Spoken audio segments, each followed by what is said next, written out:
Hi, my name is Amanda. Hey, my name's Samuel Pankey. My name is Aaron.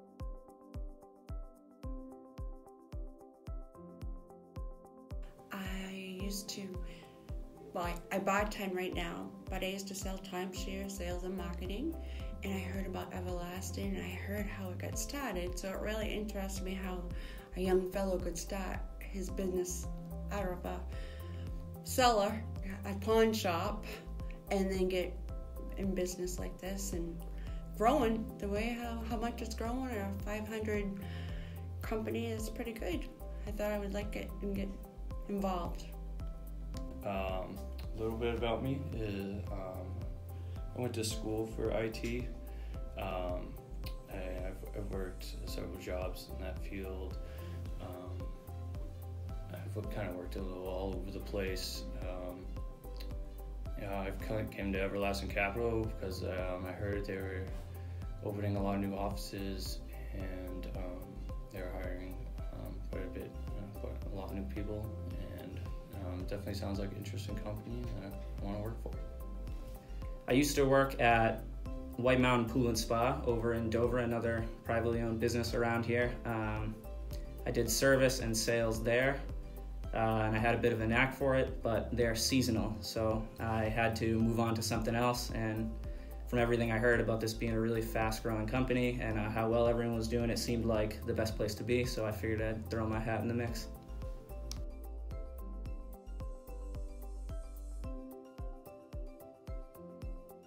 So my name's Cornelius Hobbs. I'm the executive assistant here at Everlasting Capital. Just a quick rundown on what we do. Josh Feinberg started the company 6 years ago. We started in a basement. I'm sure you've seen some of that in the research. We've moved up twice to 2 different offices. In August, we're moving again to a 70-person office. We've just been growing ever since. It's absolutely incredible. Our first office from the basement was downtown Rochester. Literally right downtown above the shops. That was just a tiny hole in the wall, and then we came here. Now that we're filled up here, we're looking to get 4 more sales positions in, and we're gonna get everybody all set so we can make the move in August and work on filling that office. Where are you gonna move in August?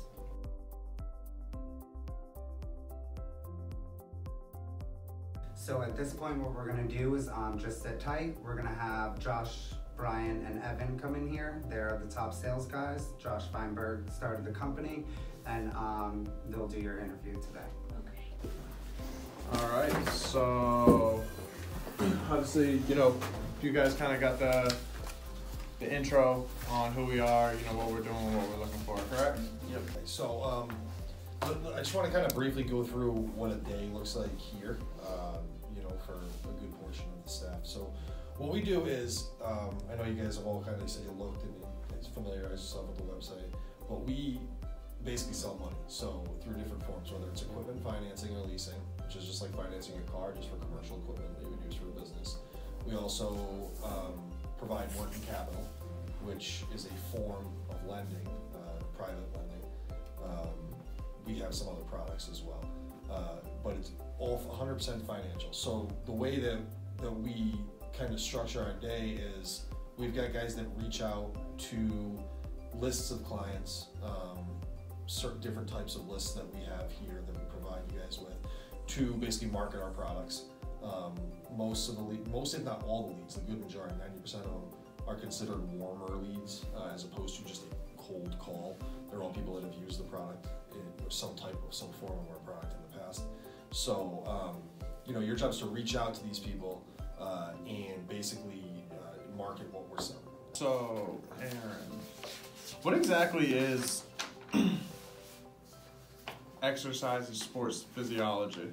It's like the med but focused on the heart and lungs. Yeah. And that kind of relationship between all that and your blood vessels, and how especially exercise specifically would improve all that. Mm-hmm. So you're sick of school, so you don't, are you done with that career, or? Maybe. I mean, I'm definitely going to take some time off from it just because it's just not, school's not super fun when you do it for a really long time. And How long have you been in school for? I've been in school for 4 years, and if I committed to go back right now, that'd be another like 4 to 8 year commitment, and I want to try something new for now. Yeah. And I kind of miss working. I mean, the pool place was fun. So. Now, do you have any phone sales experience? Yeah, a lot of that is done over the phone because they come in and they say they want this, and then we get back to them with a sheet of everything, or we need to talk about their financing and stuff. Or lots of times it's just people calling and they'll be like, my pool's broken, come fix it. And then you have to be able to explain to them how you're gonna fix it, what it's gonna cost, and then if it would be more beneficial for them to just move on to a new motor system or even a new pool with some people if they have collapsed pieces of it and things like that.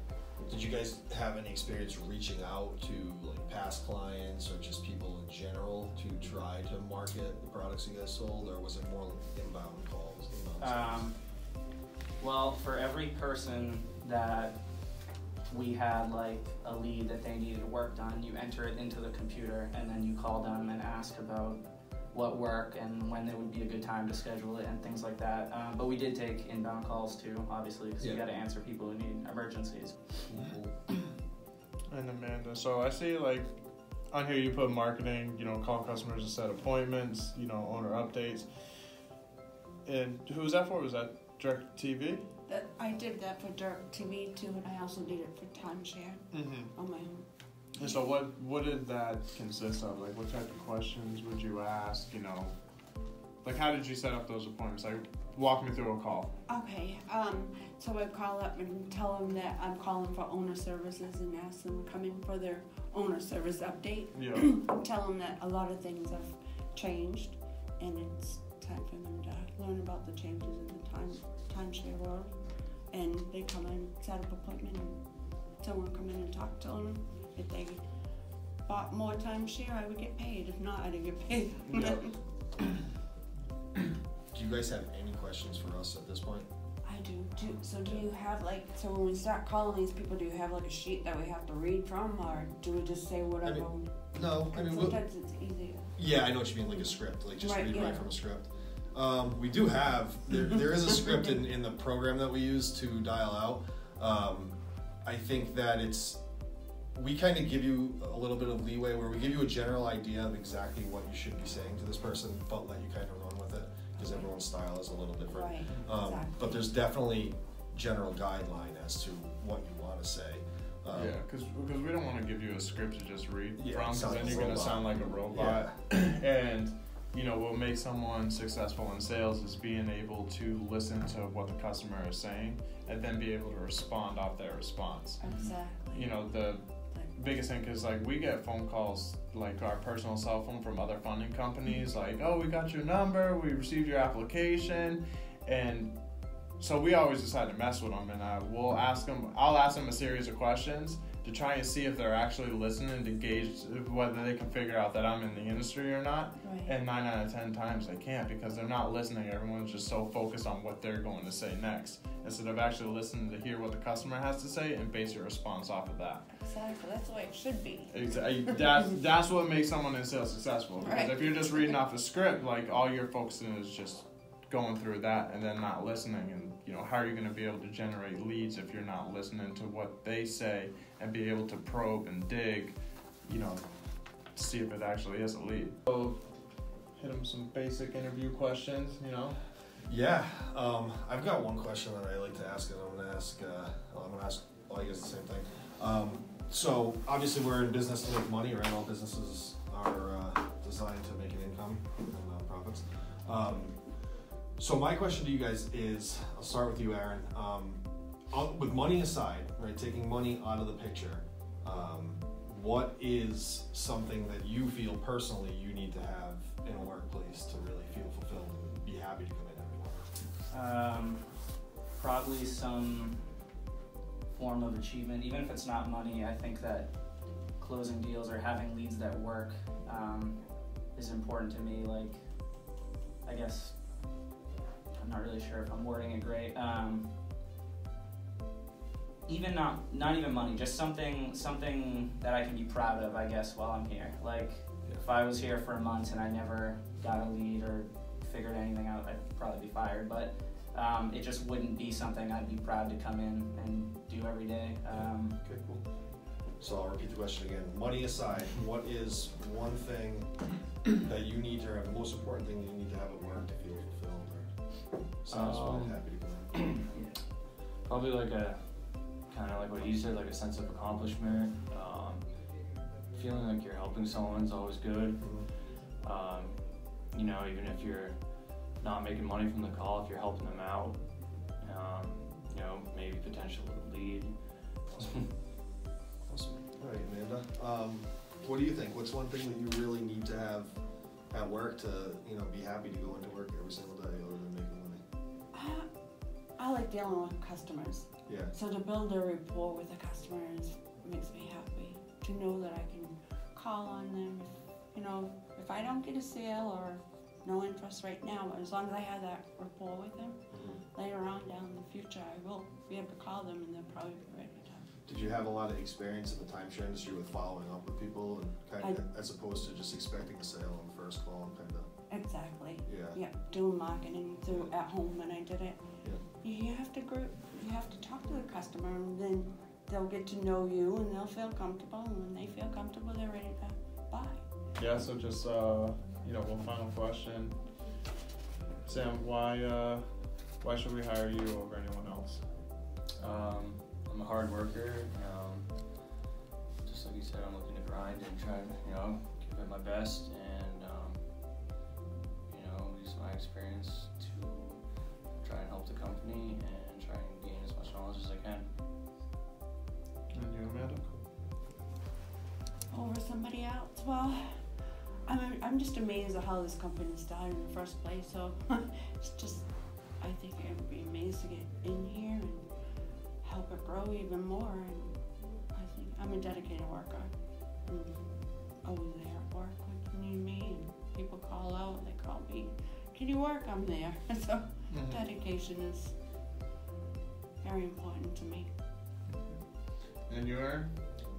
Because I'd be the best option. I think that confidence is a important piece of a lot of this, especially with building fast relationships with people. And I got the most confidence. I think I could do the best. I have experience selling, and I like building fast relationships with people and trying to achieve something out of them. So. All right. Any other final questions for us? I guess not. Okay.